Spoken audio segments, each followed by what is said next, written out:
two men will marry in the southern French city of Montpellier on May 29, the first same-sex couple to wed in France under a reform which has stoked some of the fiercest street protests in the country in decades. Vincent Aubin and Bruno Boileau, together since they hit it off 6 years ago discussing music in an online forum, will exchange vows in the city hall before the mayor, relatives and friends, and as many other well-wishers as can be crammed in. Plans to broadcast the ceremony live on a giant TV screen and lay on drinks so that people in the plaza outside could toast the couple have been ditched, however, over fears that hardline opponents of gay marriage could sour the proceedings. Unwilling to turn the square in front of the city hall into a fenced-off, high-security zone, officials have instead opted to beam the event live online to the city council's website. It's a stressful time for Victor and Bruno. There are people who will try to mark this symbolic day with words of hate, said Elodie Brun, a coordinator at the local Gay Pride Association which Aubin heads.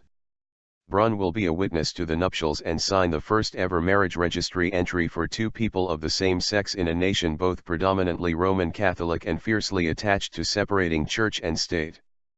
Backed by most voters and fêted by gay men and lesbians when it came into force this month, a law making France the 14th country to allow same-sex marriage has triggered heated street protests by conservatives, Catholics and extreme right-wingers. Frigide Barjot, a pink-clad comedian who leads the anti-gay marriage movement, has urged her supporters to stay away from Wednesday's wedding and expressed concern at right-wingers who have hurled bricks, bottles and firecrackers during marches. On May 26, a massive march in Paris was marred by violence. Security. Organizers of the wedding in Montpellier, a bohemian city with a medieval university and which boasts of being the most gay-friendly town in France, are taking no chances. A few dozen members of the public will be let into the 500-seat function room alongside invited guests and dozens of journalists for the wedding of the year in Montpellier's futuristic new city hall, built in blue glass. "We'll do all the security checks we can," said Brun. "Though at the end of the day we can't prevent somebody getting inside and shouting something in the middle of the ceremony."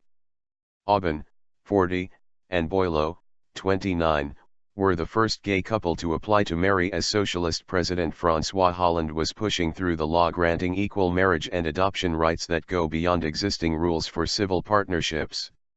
Aubin proposed by phoning Boileau at work in September in front of city officials who had just announced that Montpellier would host the first gay wedding.